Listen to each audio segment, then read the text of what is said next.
E aí galera, beleza? Mais um Bem Estilo chegando e hoje nós vamos falar sobre um tema muito importante e muito delicado também. Hoje nós iremos falar sobre a depressão. Você de casa sabe o que é depressão? A depressão tem cura?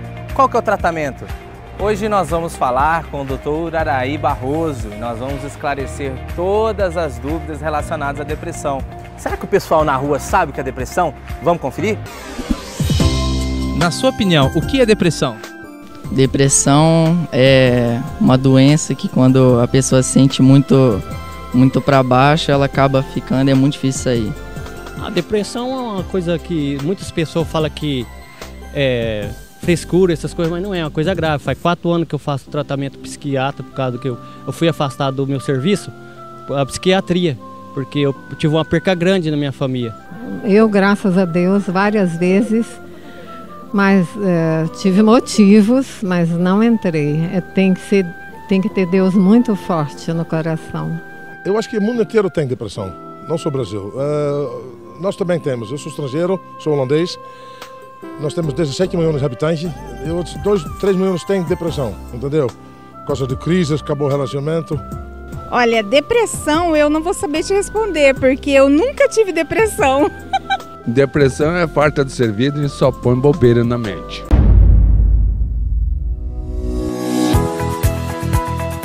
No Brasil, 5,8% da população sofre de depressão, que afeta um total de 11,5 milhões de brasileiros. Segundo os dados da OMS, a Organização Mundial da Saúde, o Brasil é o país com maior prevalência de depressão da América Latina e o segundo com maior prevalência nas Américas, ficando atrás somente dos Estados Unidos.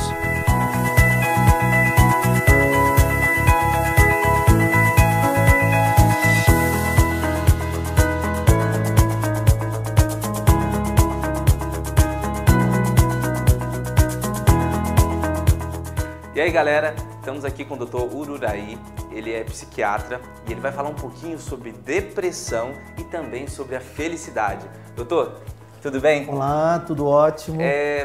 Vamos começar esse bate-papo então. Explica para o pessoal de casa o que é depressão. Ótimo. O que a gente necessita entender? Que somos seres emocionais, né? E por sermos seres emocionais, as nossas emoções elas são prioridades. Em algum momento pode acontecer na vida da pessoa que algumas escolhas que ela fez ou no passado ou esteja fazendo no presente, isso provoque uma alteração dos neurotransmissores. Porque a gente parte do pressuposto que a gente existe antes do cérebro, a gente usa o cérebro. E aí surge o transtorno da depressão, um transtorno mental, exatamente para mostrar para a pessoa que alguma coisa ela necessita ser mudada. A depressão é uma doença. Isso a gente necessita entender. Não é frescura, não é falta de vontade, não é nada disso. É uma doença que exige tratamento. Nós estamos falando quando a depressão está diagnosticada, que exige tratamento e esse tratamento geralmente envolve medicação quando necessário e psicoterapia. Bacana. Doutor, o que pode levar à depressão? No nosso dia a dia, Warlen, a gente faz várias escolhas. Certo. Né? Várias escolhas. E partindo do pressuposto, que inclusive é o tema do programa, depressão e felicidade, o nosso cérebro está programado para a felicidade. Né? Ele está pronto para isso.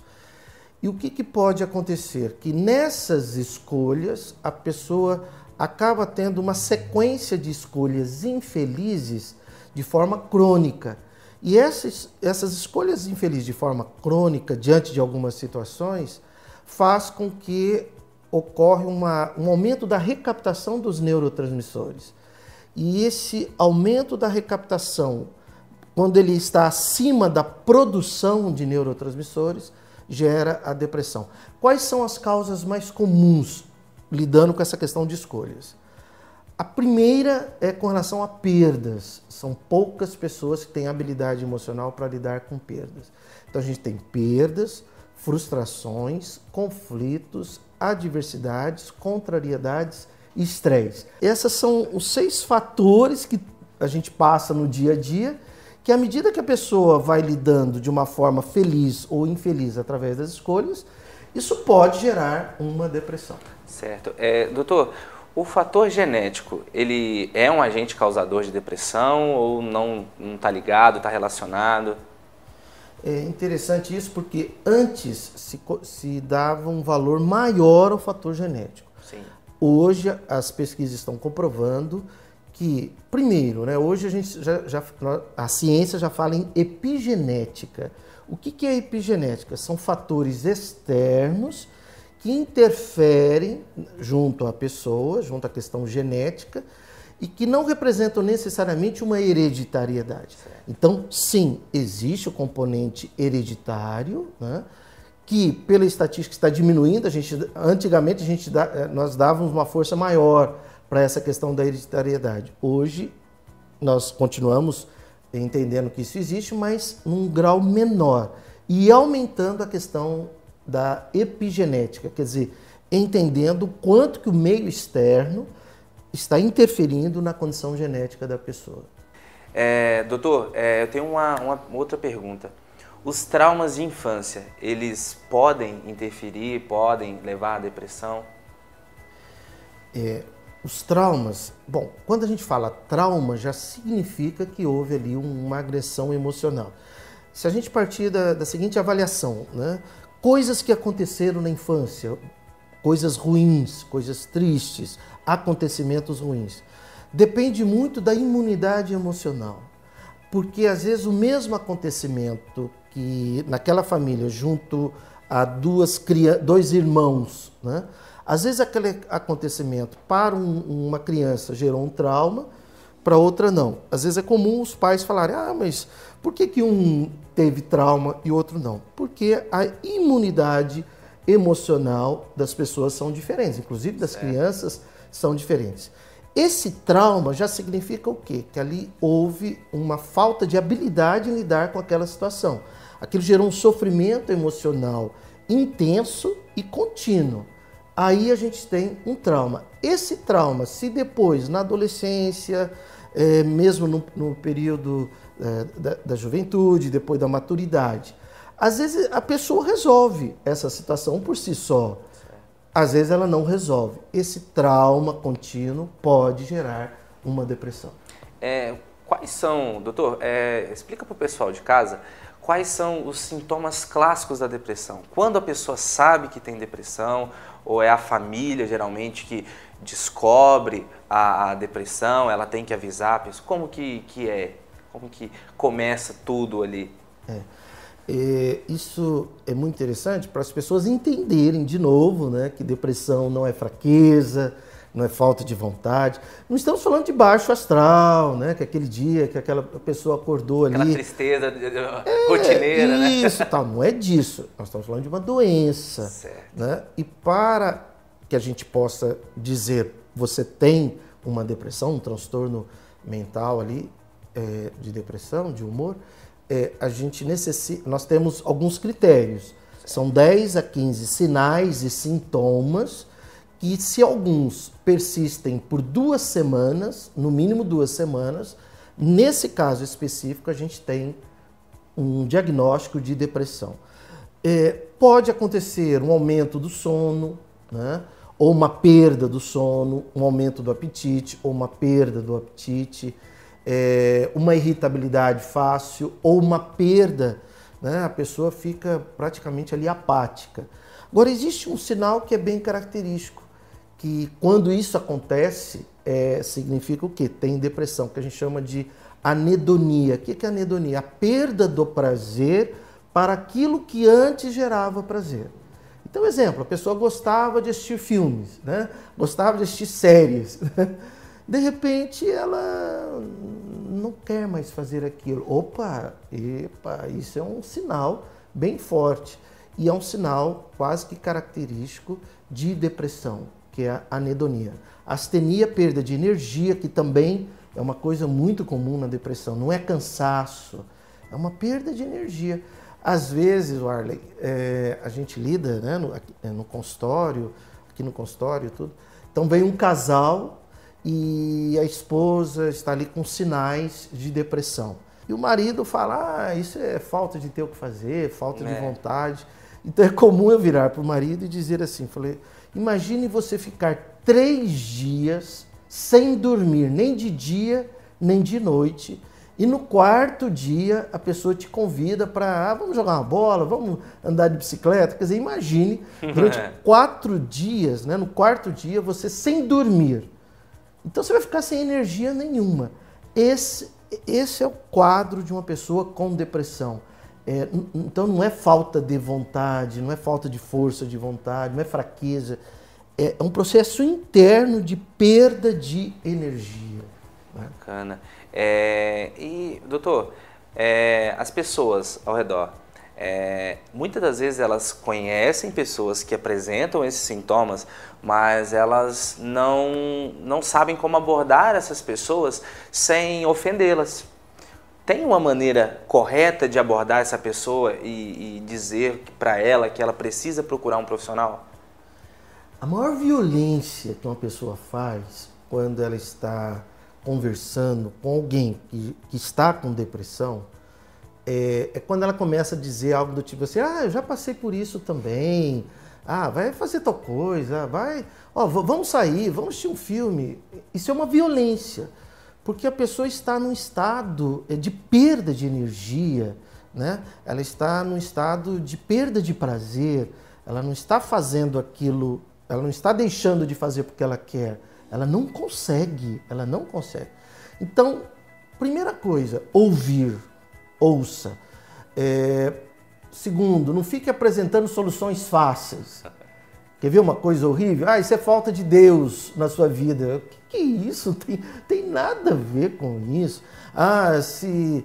Vamos lá na igreja, ou vamos fazer isso, ou vamos tomar um passe, né? Lógico, tudo isso num determinado momento tem o seu sentido, mas naquele exato momento a pessoa está com depressão, entende? Eu costumo dizer o seguinte, imagina uma pessoa com hemorragia e você fala assim, isso é falta de Deus no coração, vamos tomar um passe, tudo isso é importante, mas não naquele exato momento. Sim. Então o que fazer? Ouça a pessoa, ouça. E depois que você ouviu, eu penso que a melhor coisa é dizer, olha, conte comigo, estou aqui para o que você precisar e se você quiser, eu posso te auxiliar, de repente ir com você, buscar aí um tratamento médico, um psiquiatra, um psicólogo.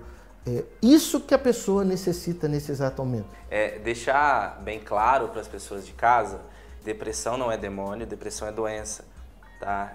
A gente precisa desmistificar isso. Se você está com essa doença, você precisa procurar a ajuda de um profissional. Tá? Como o doutor acabou de dizer, a fé, ela ajuda, em alguma etapa do tratamento ela pode ajudar, mas deve sempre procurar um profissional. Doutor, e se a pessoa que está assistindo agora em casa, se ela se vê nessa situação, quando ela deve procurar o profissional, o psiquiatra? O momento certo, né, você que está aí acompanhando o programa, é no momento em que você sente que você está perdendo o controle. Né? Quando a pessoa sente que, de repente, ela não está mais nem... Ela fica na cama e quer ficar na cama, ir para o trabalho, que era algo natural, ela não quer mais ir ou acaba, às vezes, não indo mais. Aquilo que gerava prazer, ela de repente não quer mais fazer e prefere ficar parada, quieta. Perda de energia. Nesse exato momento, quando você tem perda de energia, perda do prazer, daquilo que te gerava prazer, procure o profissional. Porque aí a gente tem um risco, inclusive, de suicídio. Né? Nós temos um risco do suicídio que pode acontecer numa pessoa com um transtorno mental. Nem todo suicida tem um transtorno mental. A maioria sim, mas a pessoa portadora de um transtorno mental pode, inclusive, chegar ao suicídio. Depressão pós-parto, o que é? Você pode explicar para o pessoal de casa? A depressão pós-parto, primeira coisa que às vezes o leigo já pensa, né? Tá rejeitando a criança, não queria... Por favor, não é disso. Pode ser isso? Pode ser isso, mas não é isso. Depressão pós-parto é um conjunto de fatores que envolve aquela pessoa, que às vezes ela já vinha trazendo antes, até mesmo quando era solteira, né? Depois ficou noiva, depois se casou, depois teve um filho. Porque, na verdade, o filho, o que pode significar? Não a causa da depressão, mas o fator que trouxe na superfície uma causa emocional que já existia muito antes. Então, necessita de medicação, necessita sim. Se houver necessidade da medicação, porque às vezes ela está amamentando, apesar que hoje tem alguns antidepressivos que evitam esse tipo de efeito colateral junto à criança. Mas eu particularmente prefiro o seguinte, psicoterapia. Bacana. Né? A gente resolve com a psicoterapia e, de novo, tirando esse estigma de que tá rejeitando o filho. Não, o filho veio ali apenas para dizer, mãe, vamos resolver isso? Não quero uma mãe com depressão. Né? Bacana. Agora a gente vai então para o Fala Povo, a gente vai trazer algumas perguntas do pessoal de casa e o doutor vai responder para a gente. Ansiedade pode desencadear depressão? O que é ansiedade? Né? Vamos entender a ansiedade no sentido realmente médico, porque hoje em dia se usa, essa palavra está sendo usada de forma muito assim comum para o que não é ansiedade. Né? Então, primeira coisa, ansiedade é quando a pessoa começa a sofrer por antecipação algo que talvez, inclusive, nunca nem irá acontecer.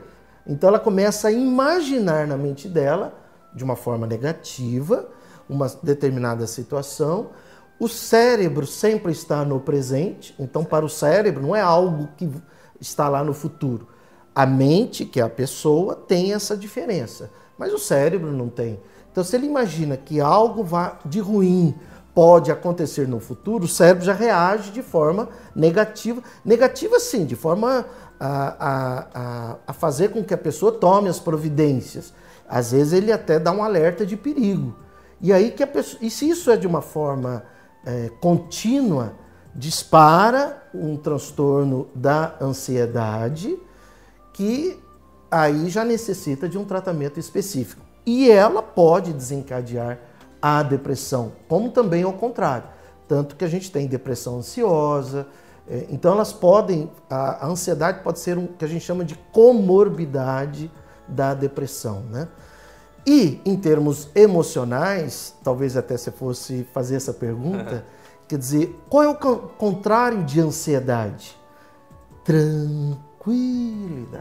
Olha que bacana. Então, quando a pessoa aprende a trabalhar na voz mental dela, esse recurso, que é uma habilidade, que a gente chama uma habilidade da psicofelicidade, ela pode combater a ansiedade, né?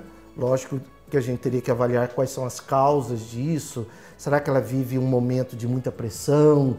Ou será que ela foi educada, né, numa família que havia muita cobrança por resultados e resultados e resultados? Por que está aumentando muito, né, a ansiedade? Porque nós estamos numa sociedade hoje extremamente competitiva. Realmente. Né? E então eu tenho que ser melhor do que o outro. E quem entrar nessa vibe, vamos dizer assim, vai desenvolver transtorno mental de ansiedade, com certeza. Doutor, eu gostaria de saber qual é a diferença entre depressão e bipolaridade. Tá. Na questão do transtorno de bipolaridade, que também vulgarmente às vezes é muito mal interpretado, porque às vezes a pessoa... você de manhã está de um jeito e à tarde está de outro jeito. Isso é bipolaridade. Não, isso não é bipolaridade. Né? Isso é qualquer outra coisa, mas não é bipolaridade. Na bipolaridade, nós temos um período em que a pessoa está num estado, vamos supor, de mania, ali, de euforia, e um período em que ela está num estado de letargia, de parada. Então, por isso chama-se bipolaridade. Mas não é porque de manhã ela estava mal e à tarde ela estava bem. Não, isso não é bipolaridade. Ela tem que ter essa característica. Ela é um período de um jeito e um período de outro jeito, oscilando entre esses dois períodos, né? Então, essa é a grande diferença de depressão. Quer dizer, eu posso, inclusive, num determinado período da bipolaridade, estar num estado depressivo, mas não é necessariamente a doença depressão. Como posso estar no estado de mania, de euforia, que então aí cria o diagnóstico de bipolaridade, né? Síndrome do pânico e depressão tem alguma coisa a ver? A síndrome do pânico, qual é a característica dela? É um medo exacerbado. Medo de morte, medo de algo muito ruim que vai... A pessoa sente que como se tivesse algo muito ruim prestes a acontecer, né? Então aí você tem a síndrome do pânico, né? Que tem alguns surtos, algumas crises. Pode ser também uma comorbidade, ela pode acompanhar a depressão, mas ela pode ser um fator isolado, né? E, de novo, lembrando que somos seres emocionais, lembrando que a nossa razão de viver é a felicidade. Quando a pessoa começa a entender isso, ela passa neurologicamente a diminuir a recaptação de neurotransmissores, porque qualquer transtorno mental, há um aumento da recaptação desses neurotransmissores ali na fenda sináptica, né, entre um neurônio e outro. Aliás, é onde entra o antidepressivo, né? A medicação entra ali. Nenhum antidepressivo produz neurotransmissores, né? Ele apenas inibe a recaptação. Mas as novas, junto com a medicação, quando necessário, mais as escolhas felizes que a pessoa vai fazendo, quer dizer, a transformação pessoal dela, tendo como razão de viver a felicidade, então isso vai normalizando o estado emocional dela. Então, por exemplo, o pânico, ela vai diminuindo os surtos, né? Aquele surto de pânico, aquela crise de pânico. Daqui a pouco ela começa a ter um grau de medo, daqui a pouco aquele medo também desaparece e ela entra num estado de tranquilidade, de felicidade. Isso quando ele está com medicação, se necessário, mas a psicoterapia adequada, né? Especializada. Legal, legal. O Brasil é recordista mundial em prevalência de transtornos de ansiedade, onde 9,3% da população sofre com esse problema. Ao todo, são 18,6 milhões de pessoas.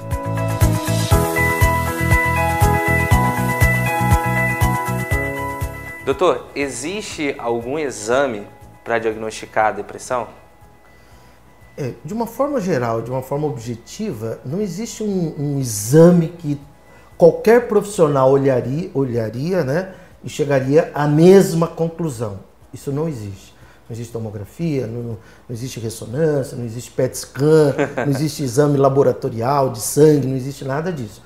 Eles estão pesquisando alguns marcadores biológicos e acredito que nós vamos chegar no momento em que a gente vai ter alguma coisa para nos orientar melhor, de uma forma mais objetiva nesse sentido. Quer dizer, cabe então ao profissional, porque a gente acaba, né, Warner, trabalhando com a subjetividade. Claro. Né? Lógico que a formação do profissional, a experiência dele, né? Vamos dizer que hoje a gente bate o olho, a gente já faz um diagnóstico, né? Mas sim, isso é o tempo de experiência, sim, né? 35 claro. Anos, né? Então a gente bate o olho, a gente já vai fazendo ali um diagnóstico. Doutor, quando o paciente deve procurar um psicólogo ou o psiquiatra? O psicólogo e o psiquiatra são dois profissionais que costumam trabalharem de uma forma conjunta, né? Uma parceria aí muito boa. Às vezes o transtorno mental ele não está tão grave que necessita de uma medicação. Ele está numa área controlável, então a pessoa ela continua tendo a vida dela normal, profissional, afetiva, conjugal, familiar, social, mas ela não está legal, ela está com sofrimento emocional. Nessa hora, procure um psicoterapeuta, né? Um psicólogo, um psicoterapeuta, ou um psiquiatra, psicoterapeuta. Mas nessa hora ela não precisa necessariamente de um psiquiatra, não precisa de uma medicação. Agora, quando chega um momento em que ela não consegue mais ter controle sobre aquilo, onde isso está inclusive influenciando de forma negativa a rotina que ela tinha no dia a dia, nesse exato momento pode ser que ela necessite de um auxílio medicamentoso ou de alguma outra orientação. É onde ela deve continuar ali, se ela está já em psicoterapia com o psicólogo, e também o psicólogo ter essa visão, né?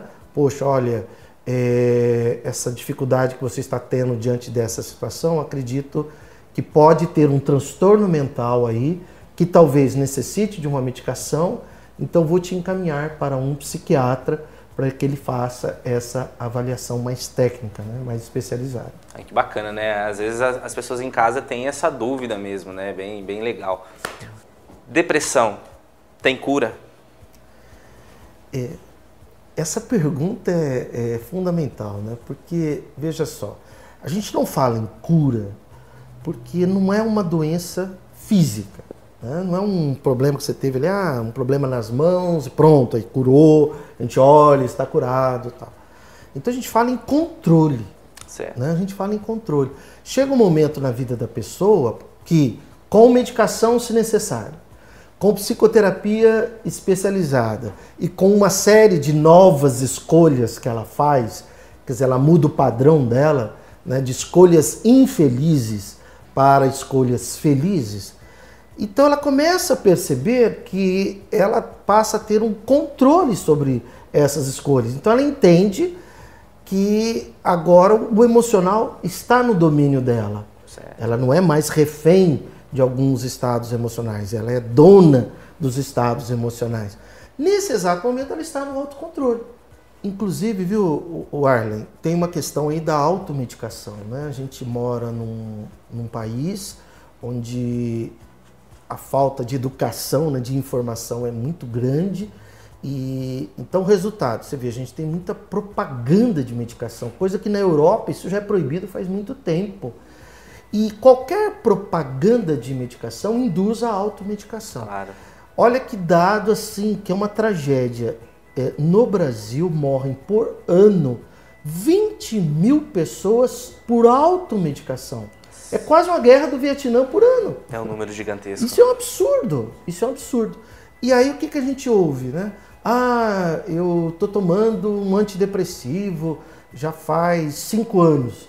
Quer dizer, isso é um absurdo, porque o antidepressivo, depois de um certo tempo, 6 meses ou de um ano, de um uso por automedicação, sem o acompanhamento, ele desenvolve uma tolerância. Então claro, chega uma hora ali que não tem mais efeito, tem mais uma dependência de um placebo ali do que um efeito acaba sendo mais paliativo e não para curar a doença, né? Aí a pessoa fala assim, então, mas eu tomei esse antidepressivo. Toma esse aqui também, sabe? Eu tomei aqui, toma esse aqui também. Eu não gosto nem de falar nome, porque você fala nome, esse aí eu já tomei. Esse é bom, toma esse, né? Eu nem falo nomes, né? Mas infelizmente existe isso. Quer dizer, é o que eu volto a dizer, e você já abordou sobre isso, né? É uma doença que exige tratamento específico e tem tratamento, tem começo, meio e fim, né? Dentro daquele conceito de autocontrole, de controle das escolhas, né? Certo. A gente até está numa campanha, né? Junto ao Conselho Regional de Farmácia, eu sou farmacêutico, todo mundo de casa já sabe, em relação às farmácias. Farmácia, gente, é estabelecimento de saúde, não é comércio, tá? Não é, eu vou comprar um sapato, vou lá. Não, você vai à farmácia quando você precisa e sempre com a prescrição médica. Chega, para de se automedicar em casa, tá? Vamos para a próxima pergunta? Ótimo, nossa, você como farmacêutico falando isso, maravilhoso. Vão caçar meu diploma. Não, maravilhoso, maravilhoso. Parabéns. Bacana. Essa ousadia a gente necessita. Sim, né? Sim. Pensando no bem coletivo. Claro, eu creio que se todos os profissionais, principalmente os farmacêuticos, eles se atentassem quanto a isso, sobre promover saúde e não vender medicamento, eu creio que hoje a gente já estava num patamar bem melhor em relação à qualidade de vida no Brasil. Doutor, se fosse para o senhor explicar para o pessoal de casa, né? Se fosse para o senhor dizer para o pessoal de casa, um mito e uma verdade em relação à depressão. Um mito da depressão. O mito não é fraqueza, não é falta de vontade, não é falta de ter o que fazer. Por favor, não é nada disso. Esse é um mito. Verdade, é uma doença, é um transtorno mental complexo, extremamente complexo. Não é complicado, é complexo, que a própria Organização Mundial da Saúde hoje fica buscando como lidar com tudo isso, né? Que dentro da verdade, né, tem tratamento, tem solução, e se você que está aí acompanhando, se você sente isso com você, procure tratamento, ou conhece alguém, indique para essa pessoa procurar tratamento. Bacana. Doutor, fala um pouquinho para o pessoal de casa sobre a felicidade. A gente falou de depressão. Se fosse para o senhor falar para as pessoas de casa sobre a felicidade, o que o senhor poderia falar para o pessoal? Warlen, esse é o meu tópico preferido, porque eu acredito que com a felicidade a gente resolve muita coisa. Bacana. Muita coisa. Se a gente fizer uma avaliação, por exemplo, saúde gera felicidade? Não. Olha só. Não, né? Quantos pacientes chegam aqui no consultório, colocam todos os exames aí, todos negativos, e aquele estado, né, de vazio interior, de falta de desânimo. Então, saúde, nem sempre, a função da saúde não é gerar felicidade, porque a saúde tem um aspecto material. Agora, felicidade gera saúde? Sim, sempre. Tanto que hoje a gente tem a psico-neuro-endócrino-imunologia. Quer dizer, ela segue uma hierarquia, bacana, mostrando que de cima para baixo, nessa hierarquia, né, se você está feliz, o seu pâncreas está feliz, os seus rins estão felizes, o seu coração está feliz, suas células estão felizes, e isso gera saúde, né? Então, o que é a felicidade? A felicidade é um estado de empolgação pela vida, mas uma escolha interna. Quer dizer, eu escolho ter essa empolgação, ter essa energia, ter esse ânimo pela vida. Eu não fico esperando algo acontecer. Tem muita gente que fala assim, né? Ah, mas você não tem nenhum problema? Não, felicidade não é ausência de problemas. Felicidade é uma escolha interna. Eu escolho ser feliz independente do que esteja acontecendo fora de mim. Porque as pessoas, Warlen, confundem felicidade com alegria. A alegria e a tristeza, ela depende de estímulo externo. Mas a felicidade não, a felicidade é uma escolha interna. Por isso que a partir do momento que essa escolha de ser feliz, eu escolho ser feliz, passa a ser um treino, porque é um treino, é uma prática. Aí você previne depressão, transtornos mentais e inclusive muitas doenças, porque cada vez mais a gente avalia as doenças físicas, não só transtornos mentais, as doenças físicas, como também, além das causas físicas, tendo ali uma participação de alguma causa emocional, né? Bacana. Bom, gente, é isso aí. Nossa entrevista de hoje vai ficando por aqui. Doutor, muito obrigado.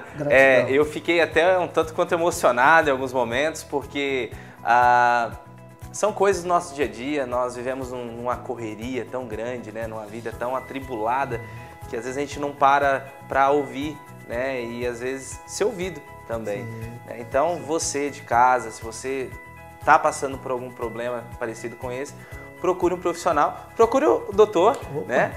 A gente vai estar passando aí o contato dele. É isso aí, o Bem Estilo de hoje fica por aqui e até a próxima. Tchau, tchau.